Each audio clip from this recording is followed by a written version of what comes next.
রাজশাহী মরমরিয়ার বিখ্যাত হাঁসের কালাভুনা একটি বিশেষ ধরনের খাবার, যে কিভাবে একটি ছোট নিভৃত পল্লীর নাম ও সুনাম দেশ বিদেশে ছড়িয়ে দিতে পারে তা দেখতে হলে যেতে হবে রাজশাহীর সবচেয়ে কাছের উপজেলা পবার দর্শনাপাড়া ইউনিয়নের মরমরিয়া গ্রামে। ঝকঝকে তকতকে সরু পিচঢালা সড়ক ধরে শহর থেকে 20 কিলোমিটার দূরের এই ছোট্ট গ্রামটি যেন ঘন সবুজ গালিচার চাদরে মোড়ানো। এমনই এক গ্রাম, যিনি একবার গিয়েছেন তিনি বারবার যাবেন। একটি বিশেষ খাবার এই গ্রামে পরিচিতি নিয়ে গেছে অনন্য উচ্চতায়, আর সেই খাবারটির নাম হাঁসের মাংসের কালাভুনা। অতি পরিচিত হলেও বাসাবাড়িতে সচরাচর খাওয়া হয়ে ওঠে না হাঁসের সুস্বাদু মাংস। তবে আশ্চর্যজনক হলেও সত্য, এই হাঁসের কালাভুনা এখন রাজশাহী ফুডিদের কাছে নতুন হাইপ, আর ভোজন রসিকদের কাছে অমৃত।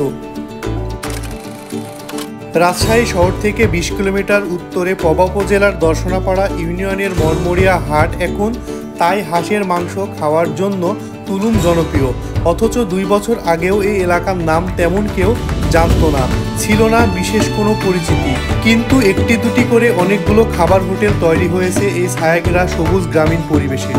মরমরিয়ার দুপুরবেলায় পাওয়া যায় রাজহাঁস ও পাতিহাঁসের মাংস ও ভাত।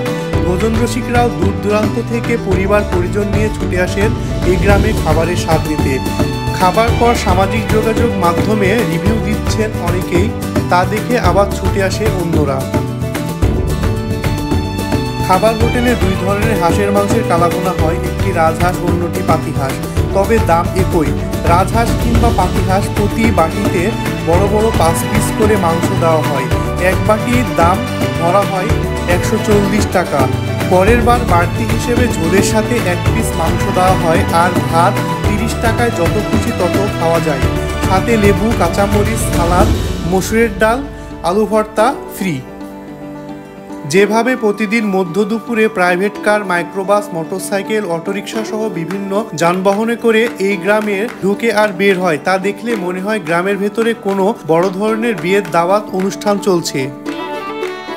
শুধুমাত্র হাঁসের মাংস খাওয়ার জন্যই মানুষ বহুদূর থেকে ছুটে আসে এই মরমরিয়া গ্রামে। রাজধানী ঢাকা, চট্টগ্রাম কিংবা সিলেট, খুলনা নয়, সারা দেশ থেকে আসে ভোজন রসিকদের উপচে পড়া ভিড় লেগেই থাকে। এখানে গ্রীষ্ম, বর্ষা, শরৎ, হেমন্ত, শীত, বসন্ত নেই। খাওয়া দাওয়া শেষে আমরা এই যে মিষ্টি পান খাচ্ছি মামার দোকানে। সমস্যা না ভাই, আমরা খাওয়া দাওয়া করে এই যে মামার দোকানে এখন মিষ্টি পান খাচ্ছি, দেখতে পাচ্ছেন। ভরপেট খাওয়া দাওয়ার পরে এরকম একটা গ্রামীণ পরিবেশে মিষ্টি পান না খেলে হয় বলেন? যদি ভিডিওটি ভালো লাগে তাহলে একটি শেয়ার করে আমার পাশেই থাকবেন এবং রিভিউ দিতে ভুলবেন না। সবাইকে ধন্যবাদ।